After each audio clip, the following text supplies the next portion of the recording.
Hello champions, welcome back to Edugrown. This is Preeti Gupta. तो बच्चों, कैसे हैं आप सभी? आई होप आप सभी बहुत अच्छे होंगे और आप लोगों की पढ़ाई भी कंटिन्यू चल रही होगी। तो जैसा कि आपको पता है, काव्य खंड के हमारे 2 चैप्टर कंप्लीट हो चुके हैं और हम वापस आ गए हैं अपना तीसरा चैप्टर लेके, जो कि है हमारा रसखान के सवैये। तो ये है मिस्टर रसखान जी, कवि रसखान। तो इन्हीं के बारे में हम पहले इनका थोड़ा जीवन परिचय देखेंगे। तो देखते हैं, रसखान सगुण काव्य धारा की कृष्ण भक्ति शाखा के कवि थे। ठीक है, रसखान कौन थे? ये एक मुस्लिम कवि थे जो किनके भक्त थे? ये कृष्ण भक्त थे। ठीक है, काव्य धारा की कृष्ण भक्ति शाखा के कवि थे। इनका वास्तविक नाम सैयद इब्राहिम था। ये दिल्ली के पठान सरदार कहे जाते, मतलब दिल्ली के सरदार पठान कहे जाते थे। कुछ विद्वानों ने इन्हें पिहानी का निवासी बताते हैं। ठीक है, पिहानी एक जगह का नाम है जिसके निवासी इन्हें बताते थे। रसखान आरंभ से ही बड़े प्रेमी व्यक्ति थे, मतलब ये शुरू से ही कृष्ण की लीलाओं का वर्णन सुनते आ रहे थे, तो इनकी कृष्ण की लीलाएं इन्हें काफ़ी प्रभावित करती थी। इनका लौकिक प्रेम भगवान कृष्ण के प्रति अलौकिक प्रेम भाव में परिवर्तित हो गया। मतलब इन्हें कृष्ण भगवान से इतना ज़्यादा लगाव था कि इन्होंने अपने भावनाओं को अपनी रचनाओं में परिवर्तित कर दिया। ये जितना कृष्ण के सौंदर्य रूप पर मुग्ध थे, उतना ही उनकी लीला भूमि ब्रज के प्राकृतिक सौंदर्य पर भी मुग्ध थे। मतलब ये कृष्ण के जो इन्होंने सुना था कृष्ण जी के बारे में, उनके रूप सौंदर्य के बारे में, जितना ये उन पर मुग्ध थे, उतना ही उनकी भूमि ब्रज भूमि के प्राकृतिक सौंदर्य पर भी ये उतना ही मुग्ध थे। तो बच्चों, हम शुरू करते हैं रसखान के सवैये। तो ये है हमारा पहला सवैया, जो कि है मानुस हो तो वही रसखान, बसो मिली गोकुल गांव के ग्वारन। मतलब यहाँ रसखान बोल रहे हैं कि अगर मुझे मनुष्य की योनि मिले तो मैं गोकुल गांव का ग्वाला बनना चाहूँगा। ठीक है, जो पशु हो तो कहाँ बस मेरो। ठीक है, जो पशु हो तो कहाँ बस मेरो, चरो नित नंद की धेनु मझारन। अगर मैं पशु बनूं तो मैं कहाँ क्या बनूं? नंद की गाय बनूं, जिसे कौन चराए? जिसे कृष्ण जी चराएं। ठीक है, पाहन हो तू वही गिरी को, जो धयो कर छत्र पुरंदर कारण। मतलब अगर मैं पत्थर बनूं तो वही पत्थर बनूं जिसको कृष्ण जी ने अपनी उंगली पर उठाया था। ठीक है, जो खग हो तो बसेरो करो, मिली कालिंदी फूल कादम्ब की डारन। मतलब अगर मैं पक्षी बनूं तो मैं वही बसेरा करूं, कहाँ पर? कदम्ब के पेड़ पर। ठीक है, तो यहाँ पे हर दशा में रसखान जी क्या करना चाह रहे हैं? कृष्ण जी के इर्द गिर्द ही रहना चाह रहे हैं। और क्या बता रहे हैं? कृष्ण जी की जन्मभूमि के प्रति उनको कितना लगाव है कि वो गांव के गोकुल के ग्वाला बनने को तैयार है, पशु बनने को तैयार है, पत्थर बनने को तैयार है, पक्षी बनने को तैयार है। ठीक है, तो इसी का भावार्थ समझते हैं। वे कहते हैं कि अगर अगले जन्म में उन्हें मनुष्य की योनि मिले तो वे गोकुल के ग्वालों के बीच रहने का संयोग प्राप्त करना चाहेंगे। अगर उन्हें पशु की योनि प्राप्त हो तो वे ब्रज में ही रहना चाहेंगे, ताकि वे नंद की गायों के साथ विचरण कर सके, है ना, नंद की गायों के साथ घूम सके। अगर वे पत्थर भी बने तो उस पर्वत का बने जिन्हें हरि जी ने, मतलब कृष्ण जी ने अपनी तर्जनी पे उठा रखा था। किसके प्रकोप से बचाने के लिए? इंद्र के प्रकोप से बचाने के लिए अपनी तर्जनी पे उठा रखा था। अगर वे पक्षी बने तो कहाँ के पक्षी बने? जो यमुना नदी के किनारे कदम की डाली पर उसका बसेरा हो। मतलब पक्षी भी वहीं का बनना चाहेंगे जहाँ पर कदम की डाली पर उस पक्षी का बसेरा हो। वे हर हाल में कृष्ण के सानिध्य रहना चाहते हैं। मतलब वे हर हाल में कृष्ण जी के आसपास ही रहना चाहते हैं, चाहे इसके लिए उन्हें कोई भी परेशानी का सामना करना पड़े। ठीक है, तो मतलब वो किसी भी कंडीशन में कहाँ किसके इर्द गिर्द रहना चाहते हैं? कृष्ण जी के, चाहे उसके लिए उन्हें किसी भी समस्या का सामना क्यों ना करना पड़े।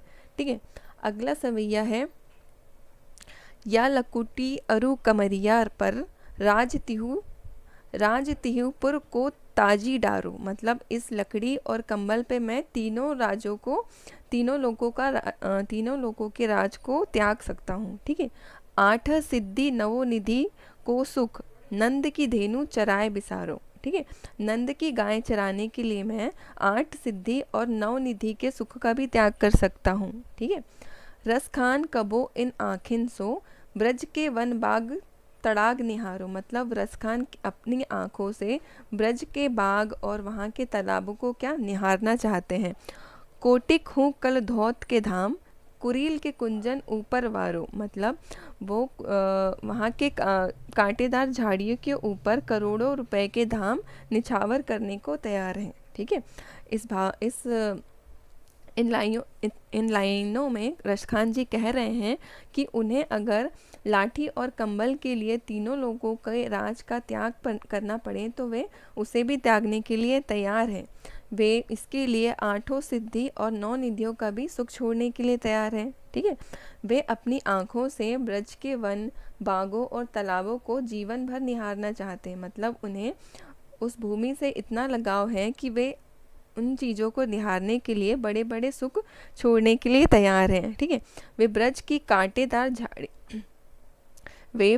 कांटेदार झाड़ियों के लिए भी सोने के 100 महल निछावर करने के लिए तैयार है, मतलब वे वहाँ की कांटेदार झाड़ियों तक के लिए सोने के 100 महल निछावर करने के लिए तैयार है, मतलब ये वहाँ के भूमि से इतना ज़्यादा लगाव रखते हैं। ठीक है, अगला है हमारा, मोर पखा सिर ऊपर ही रखियो, गूंज की माल गिरे पहरोगी, ओढ़ी पीताम्बर ले लकोटी बन, गौधन ग्वारिन सन फिरोंगी, भाव तो वो ही मेरो रसखानी, सो तेरे कहे सब स्वांग करोगी, या मुरली मुरली धर की अधरान धरी अधराना धरोगी, मतलब वो क्या कह रही है इन पंक्तियों में, गोपियों की कृष्ण का प्रेम पाने की इच्छा बता रहे हैं, मतलब गोपियाँ किस तरह से कृष्ण का प्रेम पाने के लिए स्वांग रचा करती थी, है ना।